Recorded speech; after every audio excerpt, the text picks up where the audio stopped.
Hello, everybody. Welcome back. It's Conor. It's Brownie. We're back here discussing Leeds United, Sheffield United, or Sheffield United, Leeds United, I guess, if you want to put it in the correct tense and purposes. Look, I wanted to get Brownie on for this one. It's been content flying out this weekend. You'll have seen me and Jim at Bramall Lane. I tried to hold my own when it came to a Leeds standpoint. I think I did a reasonably good job. The combined 11 might be out now. Spoke about the Premier League gap as well, and we did a little show on Battle Line, so make sure you check that out. As always, everybody, this wouldn't be possible at all without IPM Group, so make sure you check them out. Link in the description below. And I'm joined by Brownie as we discuss Sheffield United, we discuss Leeds United's current position, and a few other bits which have sort of come out in the last maybe 24 hours regarding Angus Kinnear, 49ers, Rangers, all this sort of stuff. So first of all, Brown, how you doing, mate? Brilliant, mate. Absolutely brilliant, yeah. Half term, a few little days here and there with Dylan. Yeah, it's good. Monday night help of the week. Get started good and proper. Got a few profile problems, aren't you? Maybe people on here can help you out. The Brownie's been hacked on Twitter. He's that big now. He's getting hacked on Twitter. It's just a bit weird. Yeah, just a bit weird. It's just a site. We had my pictures, name, and everything. I think it's been taken down now. Thanks to everybody who reported it. But yeah, asking for money. I mean, if they still want to donate to the proper Brownie site, they can do. That's not a problem. But yeah, no. All jokes aside, just a bit weird, isn't it? People have got too much time on their hands. Mate, that's clearly living rent free in someone's head. I wonder who that could be. But yeah, listen, I guess what, mate. Before we start off on the sort of big stuff going into Monday's game and all that sort of stuff and where your head lies with it. Quick word on the 49ers, Rangers, Kinnear. Is it worrying you a little bit that all this is just kind of like up and suddenly in our faces as soon as Leeds United have got 12, 13 games left? I've seen some people online saying, "Oh, this is typical Leeds. It all blows up in our face with X amount of games to go." Do you think that's just a little bit of hysteria, or do you think there's something to it? Yeah, I get that. The timing, a bit strange. With it being coming into the business end of the season and they're looking to do business elsewhere. I do get some of the points being made. Not really spent anything in comparison to what they've brought in. I just think it's the way of football now. When Steinson left, I knew from a very reliable source he was looking to. They've always been looking to take on another European club. There was very close to a Spanish club being taken over. But I think if you look at a lot of the Premier League clubs, they all have ties and pies, fingers in other pies across the globe. So it's no different to any other model that we've seen. I think obviously, just like you say, the timing of it, what we're in coming towards March, the proper nut and cranny of the season and this stuff coming out, but obviously like transfer windows, this what have just been done in the last week or so. This will have gone on and on for months and months. But yeah, I mean, it could end up being a good thing that there's a European club, a prestigious name with ties to us. Clubs are finding loopholes with PSR left, right, and centre these days. So if it helps in any which shape or form with loans and stuff like that, then fair play. But the other side of me thinks is this: we've bought the club in the Championship. We've got to the Premier League. We can make a massive profit, and we get sold to maybe someone else, i.e., Red Bull. Yeah. I think that'll naturally always be in our heads, won't it? I think that's never going to go away when it comes to Red Bull, with them just being in the background. But we're told, obviously, they're coming in for, obviously the commercial venture and facilities and advice and this, that, and the other. But yeah, that's always going to be there, isn't it? But I guess the positive thing is, mate, you've got so many ownership groups now. I think even someone said to me the other day that Tony Bloom at Brighton, who you think is Mr. Brighton, I think he's got something in Hibernia and a couple of other clubs. And obviously you've got the City Group, which is on another level. I think you're getting a lot of ownership models now wanting to emulate that. They're wanting to emulate City having New York, Girona, I think they've got a few others, haven't they, when it comes to that group? And I think that's obviously Leipzig and Salzburg. They've got obviously the Red Bull group. We know that they're now involved with us as well. But you do feel that maybe I know the 49ers enterprise have always wanted to do this, but has there maybe been a little bit of advice and conversation between them and Red Bull on how to devise a group in football, you know? But it does feel like, mate, I mean, you even look at Fenway at Liverpool, they've got other clubs under the belt as well. It feels like it's just the thing now, isn't it, to have several clubs under your belt? I think the main worry for us would be, where is the focus? But I guess when it comes to Leeds, if it was Rangers, no matter what Rangers fans think in terms of the size and comparison of both clubs and who would be the centerpiece, I think if Leeds were in the Premier League, there's absolutely no conversation there. There's no conversation who would be the centerpiece if obviously the 49ers stuck around. Yeah, that's it. That no matter what club, whether it be Bournemouth, Brighton, Brentford, League, the Premier League takes precedent across the globe. So it's not just that our Leeds are bigger than Rangers thing. It could be anybody. It could be Burnley in the Premier League. Sheffield United, whatever club are in the Premier League, that is going to take precedent because that's where it is globally. And that's probably why Rangers and Celtic have been always had the chat about trying to be in the Premier League, because that is where the big money is. And it's only getting bigger and bigger. Just so how it works. So look at the Euro deal to them across the hill. French 19 went for big money. Other Premier League clubs probably wanted him, but probably didn't feel like he was ready to get into their starting 11. So when you're outlaying good 40, 50 million, the other teams in the Premier League, unless you're in the so-called elite big six, as people call it, they can't make that outlay. So these what's the right word to say? These clubs in other leagues, they're a good way of getting them in at a young age so they can blood them at 17, 18, 19 until they are ready to then move on to what would be the main club, which would be Leeds United. So it is a clever pathway of buying potential cheaper than having to go and spend 30, 40, 50 million. Because as soon as a Premier League club wants you, the price goes up straight away anyway. So you're not daft, and people watching will know how things work. These sister clubs, so to speak, they go and get the talent, blood them, and then when they are ready to make that leap, they're already in the system of their circle, their clubs. So that it's just a way of getting hot prospects without having to spend over the odds to other clubs, really. So it's not a concern to me whatsoever, because we all think Leeds United will be in the Premier League next season, and that's where the money is.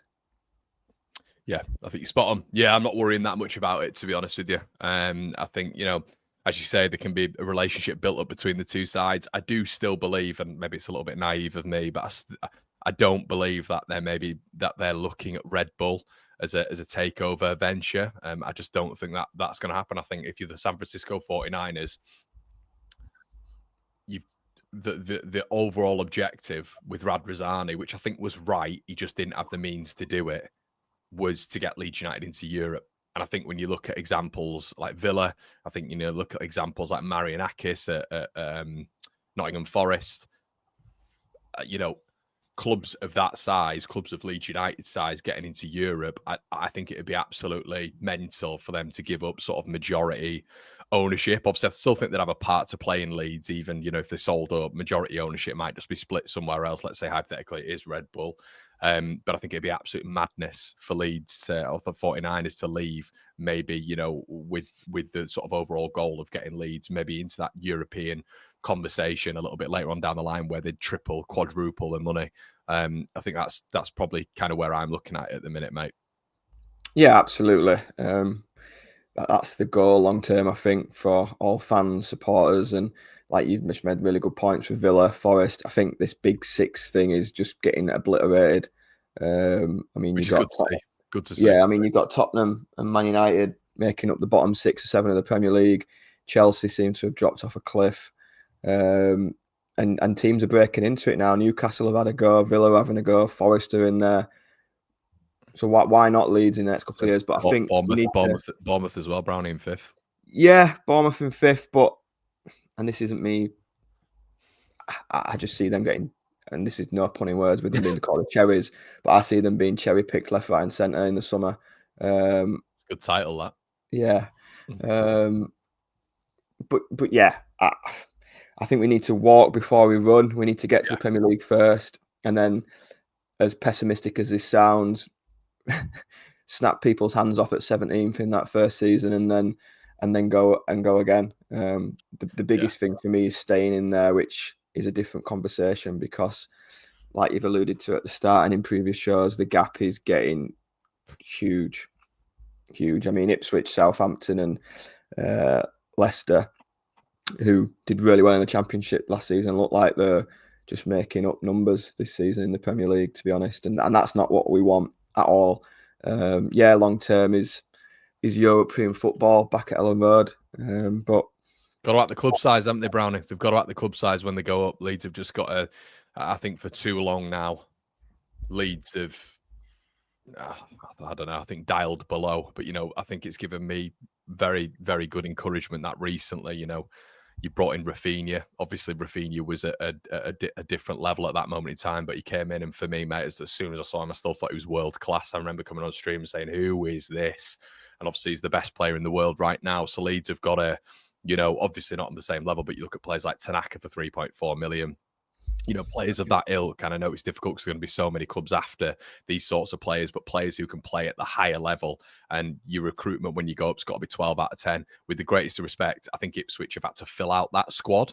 The reason they've had to fill out that squad is because they've come from League One to the Premier League in such a quick space of time. At least Leeds have got that period where we've been in the Premier League and we've still got obviously that monetary income from then. We're still in the parachute payment structure of which, we've been able to build a little bit of a foundation. We've not just gone up to then come down. And I think that's where Leeds have got a bit of an advantage, and we've got a little bit more of a foundation in comparison to maybe in Ipswich. But yeah, Leicester and Southampton, definitely, mate. I think that's, we do not want to be in that bracket. I just wanted to get your thoughts quickly as well, mate, on Kinnear.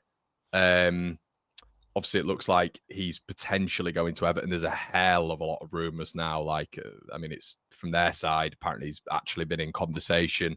From the Leeds side, they've said, look, we're focusing on the championship and all this sort of stuff. Look, I've never known a CEO with so much attention drawn to him, to be honest, in football. It's unbelievable. But is it concerning you at all? I mean, what are your thoughts on Kinnear's time at Leeds, Brown? It's been full of sort of positives, I guess, with the Bielsa arc and them going over there and recruiting him and being part of that Premier League venture, Championship promotion, but also he was massive part in relegation, massive part in the club badge, and a massive part in the JKA 35 million howler, which saw Leeds in lawsuits for around about 2 years. Well, I think it goes hand in hand with what we've just said about Leeds having good foundations. And I mean, something that I've just thought of then is with the 49ers and the ownership now, they're building a new stadium. They're increasing, not a new stadium, they're increasing the capacity of Ellen Road. There's foundations and plans to do that very soon. So doing that and selling the club doesn't go hand in hand. So like you say, the foundations going forward seem to be set. And do the 49ers have someone they want in that role? Kinnear was there when they took over. So is Kinnear not been pushed out, but I guess you just don't know what's happening behind closed doors. It could be, thank you very much, Angus. We've got back to the Premier League. We're now going to have this guy taking things forward. If you can find something, by all means, go and do it. Again, timing. Last time we looked to get promoted, it was a global pandemic. Now it's try and find a new CEO and buy a new football club. There's always seems to be something, but I know they've taken a lot of pelters, but I'm very comfortable with what the 49ers have done.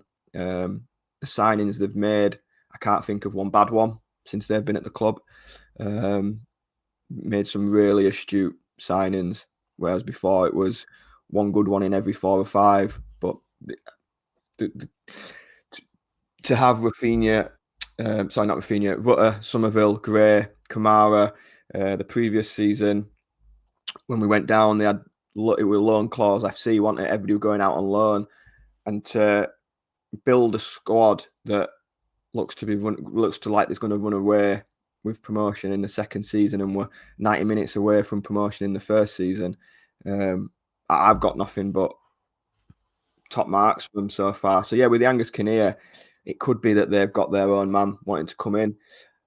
As Kinnear as a person, I think And I saw a lot of it yesterday on socials, him getting pelters, and I didn't really understand why.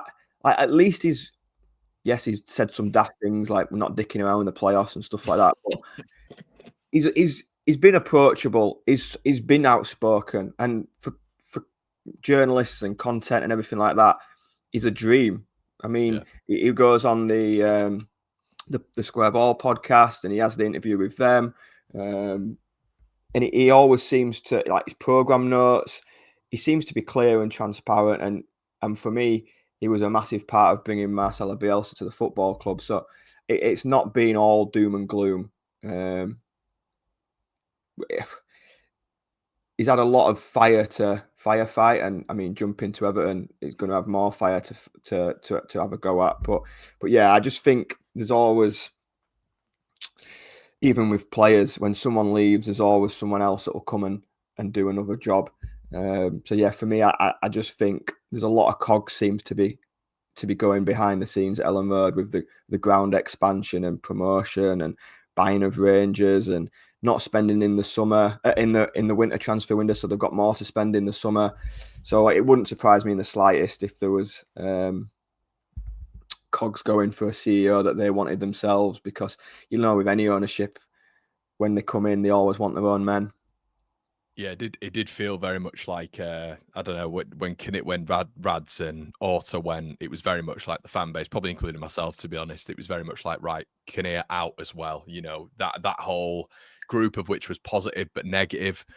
It was up and down, wasn't it? It was just still a mad time. I saw this morning, 2 years since we appointed the manager of Javi Grazia, and I know Kinnear was very vocal on that being Orta wanting his mate, his man, and I don't know. But then you've heard Sam Allardyce coming out and saying, obviously on his own podcast, Tippy Tappy, saying that he said to, well, from Allardyce's recollection anyway, he said to Kinnear, "Get me in now in January, I'll come and do a job for you."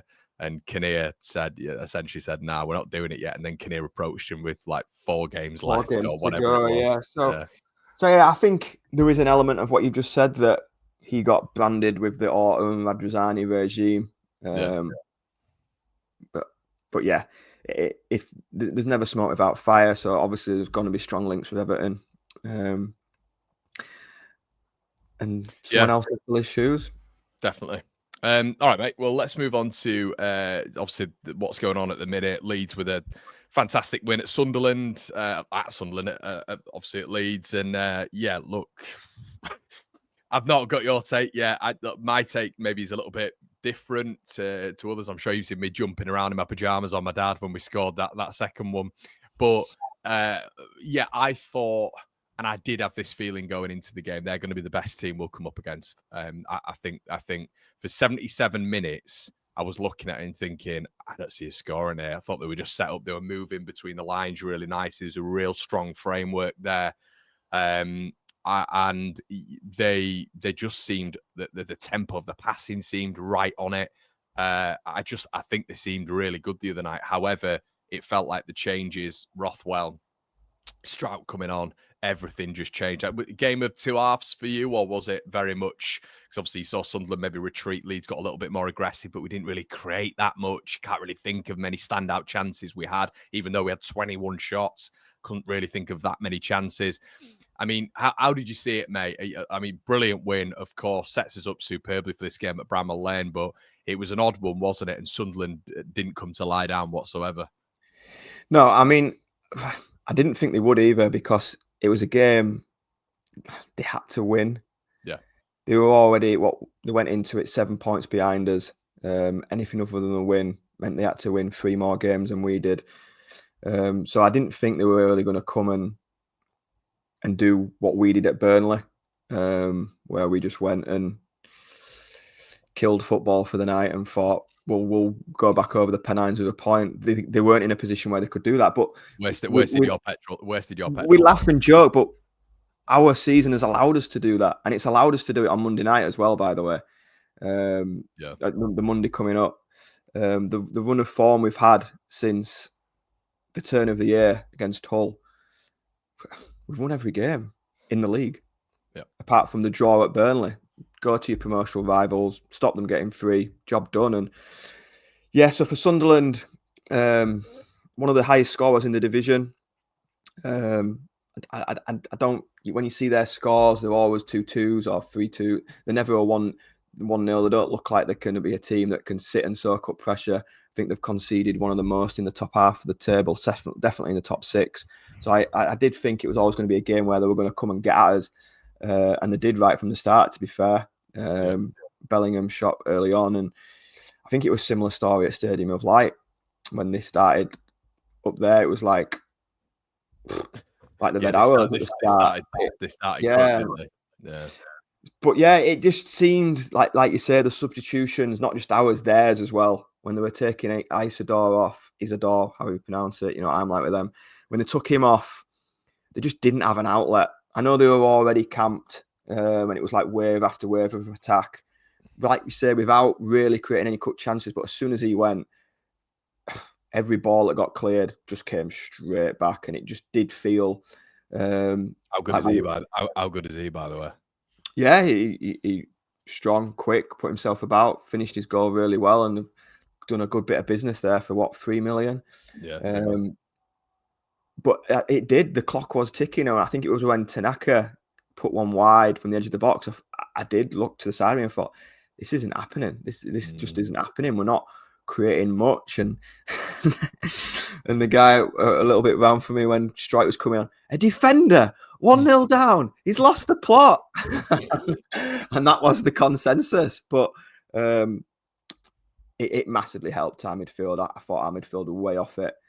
The trio of Gruev, Aronson, and Tanaka it just wasn't working. And as much as Pirot's been taking pelters, and I know he had a lot of the ball, when Pirot dropped back into the 10, I thought he was brilliant again in there. Can he do that for a full 90 minutes like Aronson does? Probably not. But in that last 10, 15 minutes, he was another. He likes him in there, doesn't he, Brownie? He likes him in there as a second option. Yeah, definitely. And kudos to Joseph as well. It was the first time in God knows how long that he actually looked like shaking a leg. It looked like he were putting himself about, chasing lost causes, winning throw-ins and forcing goal kicks to go out of play. And yeah, I don't think Daniel Farke could have scripted it better, the 2 substitutions he brought on doing that. But yeah, like he alluded to, 10 points to Sunderland, 13 games to go. If you're a Sunderland fan, you're probably writing off that top 2. Certainly writing off Leeds. If we go to Bramall Lane and win, and they win at the weekend, it's back to 5 for them. So you've got a bit of a sniff. But you're talking about Leeds that have lost 3 in 33. See, this is where I'm at, with Sheffield United as well. I think they've won 22 games or whatever it is. I don't think they're great. I think Sunderland are actually a better team. But the difference between Sheffield United and Sunderland right now is Sheffield United just win, even when they're playing really poorly. Portsmouth, Luton, Derby, when they're playing poorly. I know they've not been great games, but we can have a different conversation about the Premier League and how they'll survive there. With the nucleus of that, because they will have a lot of players from this team in next season's team. But yeah, I think right here, right now, the problem is, Brownie, they've just probably got a lot more quality going forward, which can just dispatch teams with 10, 15 minutes to go, even if they've been playing poorly. Sunderland do have that, but I still think the quality level of that Sheffield United side is maybe a little bit greater with Premier League experience as well. It's a more experienced side. I said at the start, I said at Christmas, I said Leeds, Sheffield United will be the top 2. Nothing's changed my mind. Again, pardon the pun, but Sheffield United just seem to have a bit of steel about them to grind results out. It's got to that point of the season where you want them to slip up and teams to drop points. And I watched them against Portsmouth. I thought Portsmouth could have scored 4 or 5. Watched them against Luton. Luton had 15 shots. Luton had 15 down shots before half time. Yeah. But they just keep grinding results out. And don't get me wrong, we've had a couple of them ourselves. Not to their degree. I mean, early on in the season, they were at Bristol City. They were 1-0 down in the 92nd minute. Literally, I'll never forget it. I went out to get something out of my car, came back in, they were 2-1 up. And I thought, what on earth has gone on? My brother said something on the way to the game the other night, and it was so true come the end of it. We'd had a lot of them nights in recent years. them big game feels. So like you think back to last season with Leicester, the playoff night, last night. In the last few years, been in and around the playoff hunt. Sunderland haven't. That was something completely different to Sunderland. All the league, eyes on you, big game, can go close to automatic promotion. I mean, on the 78th minute, there were 4 points off the top two. They were well in it.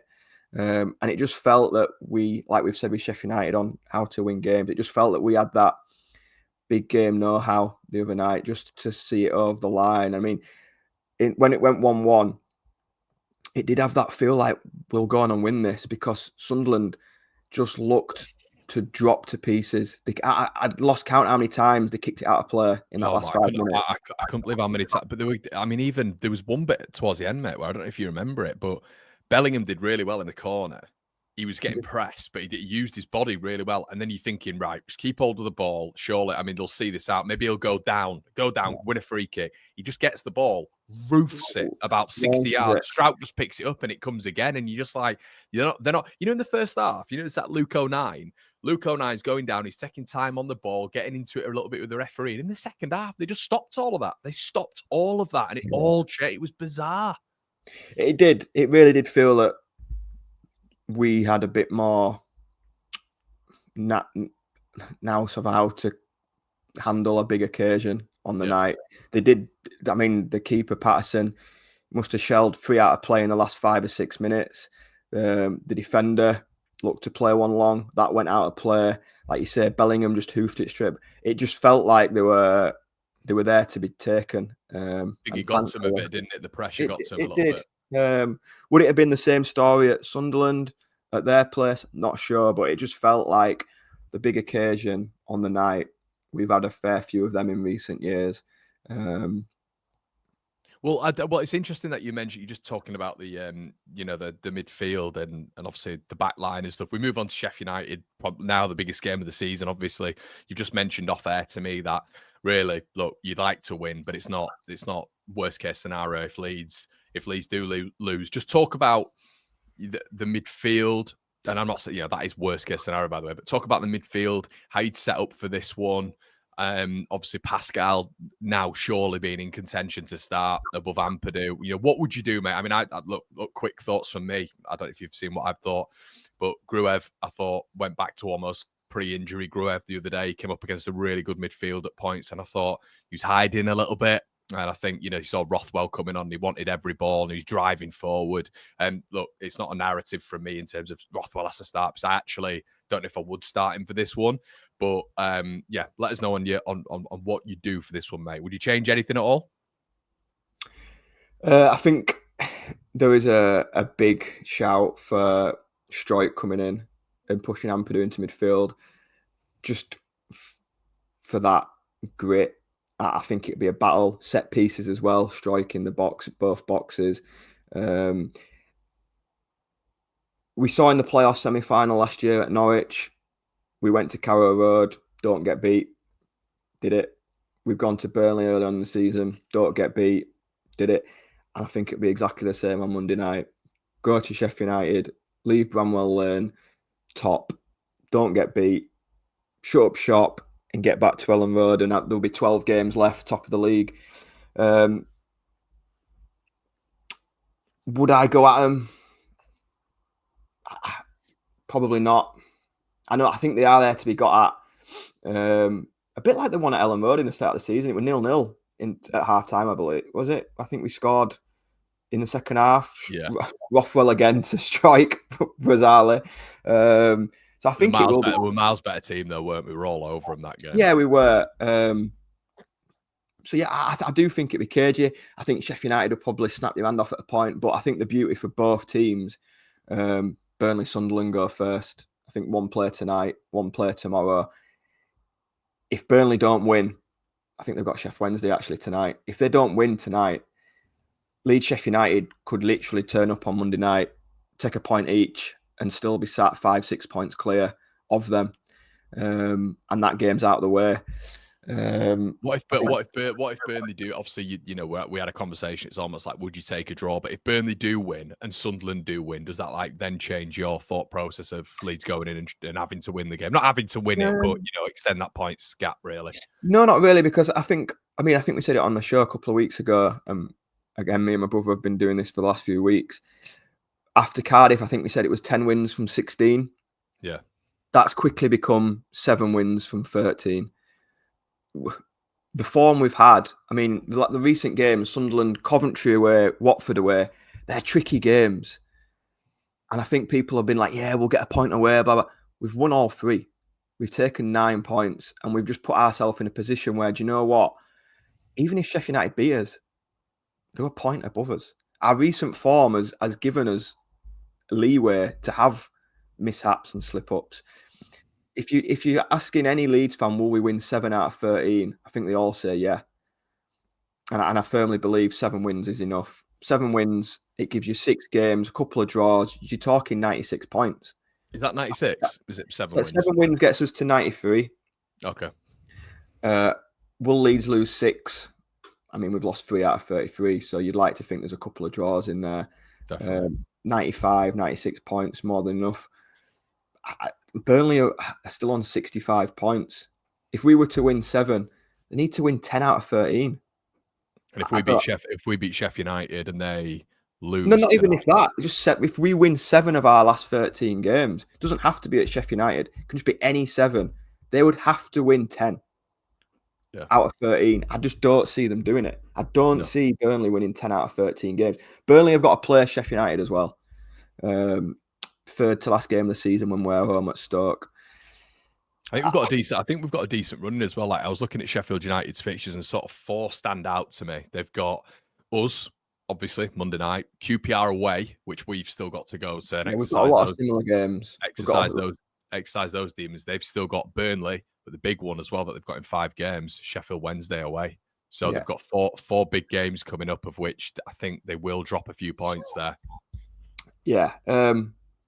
Again, I think it was on a show just after Christmas. We said, get to the Sheffield United game, end of February, in that top 2, and we don't come out of it. Well, that is going to happen. If you look at our running, there are definitely 7 games in our list where you think Leeds win that game. We've got some absolute... I'm not going to say the word dross, but I've said it. We've got some dross still to come to Ellen Road. And the way Leeds are playing and just picking teams apart, we would just had Sunderland come to Ellen Road and we've soaked up a first half where we weren't at our best, and we've done really what we've said Sheffield United have been doing, not being at our best, but picking up 3 points. I just don't see it not happening. The Sheffield United game, win, lose or draw, I don't think defines our season. I think it will be a draw. I don't think neither team will want to concede 3 points to the other. So I can see it being similar to the Burnley type. And I think a draw suits both teams. And I can't see Daniel Farke going and getting and attacking at it. I think if he were going to do that, he'd have done it at Burnley. And he didn't. Yeah, I think you're right. I think, you just putting it like that in terms of the games that we've got left to win. We know he's very like that as well. He'll come out and talk about the stats and he'll talk about the data. And you do wonder, do you think there's any license for him putting Gruev in there again? Or do you see him just switching up without Ampadu and Tanaka, or would Rothwell come in? What does he do for you? What would you do, and what would you do, and then what do you think Farke will do? I think Farke will put Strike in and push Ampadu into midfield, put Ampadu and Tanaka as the base. And I think I'd probably do the same. Yeah. Yeah, I think so. I thought Gruev gave the ball away a lot the other night. Rothwell deserves a start, but he's more of a progressive attacking. Does that open us up more? Did he stand out against Sunderland because they were camping on the edge of their 18-yard box, so they didn't really carry a threat going the other way? Probably. So yeah, I do think he'll go to not get beat. If we come out of there top of the league with what we've got left, and he is very much like that. we'll look at the table after 40 games, or Yeah, the season isn't defined on Monday night, and that's what he's been very clever with. and it's I'm another looking game ticked off, in it, Brownie. It's another game of Yeah. which we don't have to play. You get it down to, is it then down to 11 or 12 games left? I'm looking at what's still to come to Ellen Road. Bearing in mind, we've pigeoned 7 wins. We've got West Brom the following weekend. Be a tricky game. They're in the playoffs. Millwall, Swansea, Preston, Stoke, Bristol. There's at least 4 wins there out of that lot. So, yeah,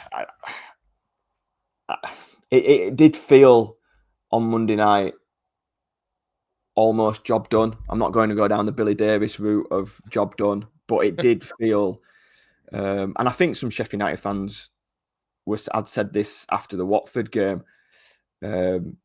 Just Leeds have gone. If they can keep I think that was the best result for Sheffield United the other night, was winning, because realistically, Leeds are going to be in that top 2.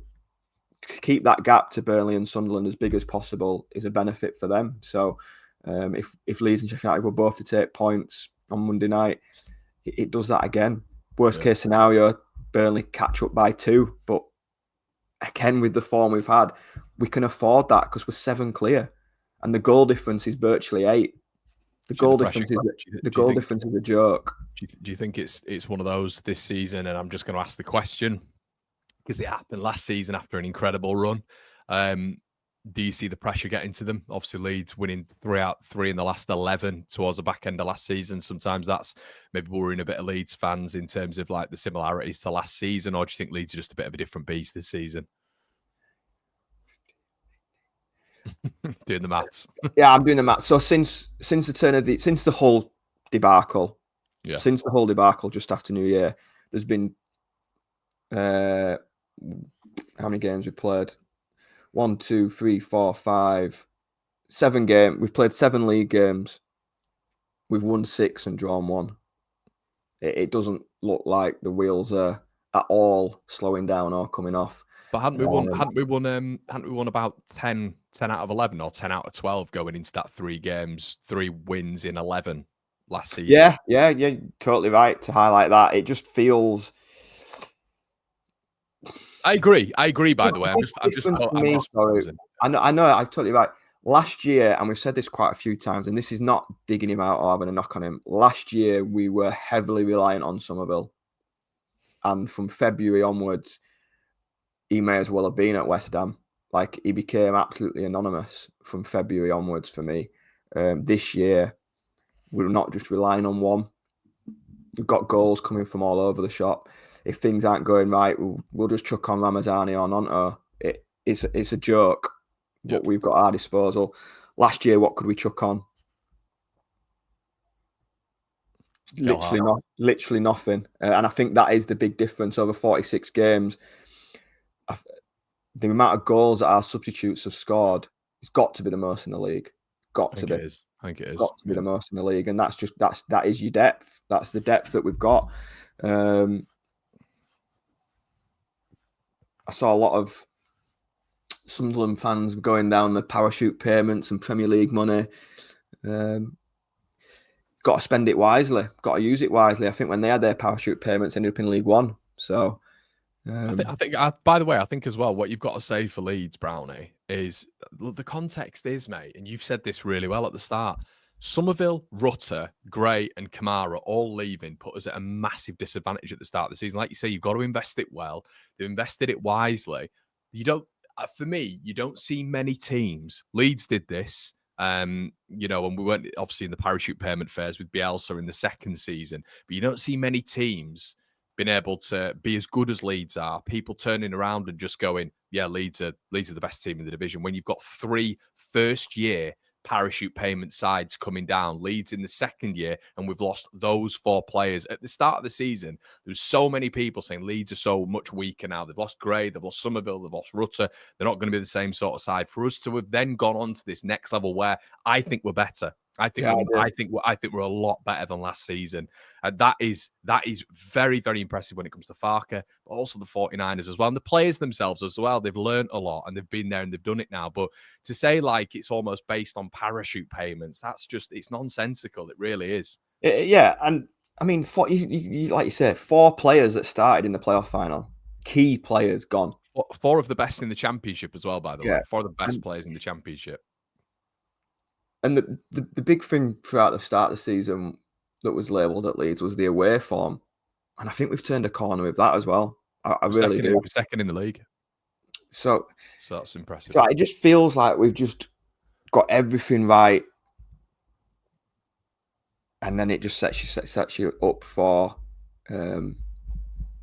a really, really big game at Bramall Lane, which I do. Like I've said it a few times. I think both teams would take a point. I really do. More so if Burnley were to lose. Would Leeds change the way they play based on the Burnley-Sunderland result? That's a fair point. Would Sheffield United change the way they play? If Burnley win tonight, Sheffield United are only 2 points above them. I know. So do they have to come out more? Does that help Leeds? If a team comes at Leeds, I think that helps Leeds massively because we just exploit them for fun. So I can't see Sheffield United being too gung-ho. I think you're right. And I think the thing is they come at us. We've got the outball, Brownie, and you've got someone in the midfield in Tanaka who you play the ball from that defensive area to Tanaka. And he's so good on the ball, he'll just pick you off and he'll hit Dan James and he'll hit Solomon. I think this is the problem that teams are facing right now. And if we were to get to the Premier League, mate, we almost have this blueprint now where I really hope Farke does this. He just says, if we do get there, obviously, you have the ball, and we'll set up in a real defensive way. We'll try keep you out. I know it's Premier League, but we'll try keep you out. And our out ball is Dan James every single time. And that is a nightmare because you're going to have to keep defenders back with him. You're going to have to be aware of him. So I think on Monday nights, it could be a Premier League game next season. Let them have the ball, let them have it, and we'll wait and see if they're coming on to us. Like you said, the Burnley result is going to impact it. I personally think Burnley will win tonight. I think they will. I don't think Sheffield Wednesday are up to much, and I think the Goblins out for them as well.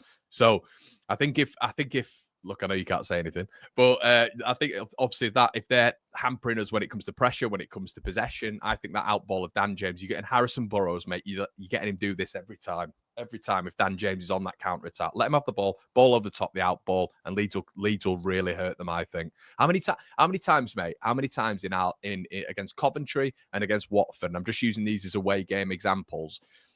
You know, did maybe the opposition have the ball and we looked at that out ball every single time? They pressed a little bit higher as a unit, a little bit of a high line, trying to press a little bit on Meslier at points, both of them, and that out ball killed them every single time. Yeah, absolutely, and not only I think it's gone massively under the radar because of how good Leeds are in attack. We've scored 15 in the last 4 games, which is outrageous when we've played Sunderland, Watford, and Coventry. Again, since that whole game, we've conceded 1. Yeah, we've conceded 1 goal. We have conceded 1 goal since the 4th of January. And I think we're all a bit shocked with that as well, weren't we? It's like, oh no, we've conceded. Yeah, like I think that was the first time we'd been behind at Ellen Road. Well, I know it was in the league since the Burnley game. Yeah. Since we played Burnley at the start of the season, that Sunderland goal was the first time Leeds had been behind, which just shows a different side to us. It like when you revert to last year, it just felt like we could concede at any moment. This year, we just seem so solid at the back, and the front 3.5, seem to be able to do miracles. Just seem to perform to just pull some out of the bag at any point. So yeah, will the Farke not been on the touchline? Will that have an impact? Shouldn't. But do you think it will? I don't know. But how would we be thinking if Wilder wasn't there? That's how I keep pitching it to myself. Less ham on the pitch. Would Wilder not being there cause them an issue? Don't know. I think the modern day teams are that well drilled that they should be able to deal with no matter what. They'll have someone replicating Farke on the sidelines, won't they? Someone will be animated as far. Will he use his voice? Parker, yeah. Keep going, boys. Keep going. I'm glad you did it. I didn't want to do it. Although he always looks really angry, doesn't he, on the sidelines? Then he gets into the press conference afterwards, and he's just like cool as a cucumber. He always looks every game, even when we're winning. He looks pissed off at something. But yeah, it's a game to look forward to. These are why we get involved with football, follow football, games like this. So yeah, it should be. I wonder which set of supporters are the most nervous, because this is going to sound odd, but I'm not nervous. I'm genuinely. It's them, mate. I was with the guy yesterday. I told you, Jim Bob, that they are nervous. They'll say whatever. And I don't know why I'm not like it. Might, as I get to Bramall Lane on Monday night, it might change. But at the minute, because of the form we've been in and the blasé attitude of if we get beat, so what? I don't think I've ever been as confident as a Leeds fan in my life. Yeah, I think if we get beat, we leave there a point behind them. Yeah, I think maybe the Bielsa, when we kind of got to Charlton, after we got past Barnsley in that situation, when Barnsley battered us at Ellen Road and we beat them 1-0, and it was like, oh my God, have we done that? And then we kind of got into the Charlton game after that, beat them by 4. But I think that sort of period, I was very confident at that point that Leeds were just going to sort of walk teams by. But at this moment in time, it's like at that moment, I don't think we didn't have depth. You have Ben White in there, don't you? You've still got a Pablo Hernandez. You've still got a brilliant team, but there's no way that team could stand up against this team. This team, for me, batters that team. Absolutely, it kills it. It's just too much depth. I think I was more nervous for the Sunderland game than I was for the Sheffield United game. Is that because we beat Sunderland and the way we did it, and we've created that point buffer now with Preston with Burnley drawing at Preston? Does that make us less nervous for Monday night because we've got effectively 8 points to play with that goal difference? Probably. Yeah. Would I be more nervous if I was going into this game still only 3 or 4 points above Burnley? Yeah, I think so. So I don't think it's a knock on Sheffield United. I just think the position that Leeds have put themselves in with that points gap, I think makes games less nervy, because we know that we have got effectively 6 games that we can drop points in. Right, mate. Score predictions. We're going to leave it at that. What are your thoughts? I know what you're going to go for, I think. 1-1. Ooh, I thought you'd go higher. 2-1 Leeds. For me. Yeah, I think we'll beat them. We'll do them. We'll get them. We'll kill them on that attack. They'll be good. They'll be good. I think I've got a feeling they'll be the better team. I think they'll be the better team, but I think we'll hit them twice early on, and I think they'll get back into it, and for 55, 60 minutes, they'll be the better team, and they'll nick. You think we'll go 2-0 up? I think we'll go 2-0 up, yeah. I think we'll get 2 quick fire goals. I think they'll get back into it a little bit because they'll be strong, and I think they'll get back into it. But we'll beat them 2-1. Yeah. I don't think they go 1 up and then we score 2. I think Leeds hit them early, then we'll hit him early again. I reckon we're 2-0 up by 30 minutes. I tell you what, there'll be an absolute conga going on in that away end if we're 2-0 up after 30 minutes. By the way, this is getting clipped up. Because we won't be, because I'm terrible at predictions. But, I do think it'd be a cagey result, a cagey game. Yeah. 2 teams more not wanting to lose than go and win it. I think if a team approaches it to go and win it, they do. Okay, interesting. All right, mate. Well, we'll get back together after this. I'm sure we will next week at some point. But cheers for coming on. This will just go out immediately. I'll set it up there, so it'll be out on probably about Friday lunchtime. All right, mate. Really appreciate it. And guys, obviously make sure you follow in Brownie's actual Twitter account, Brownie_89. Etched in my memory, not Brownie 8999999, whatever it was. It's been an absolute pleasure, everybody, and we'll see you in a bit. Cheers.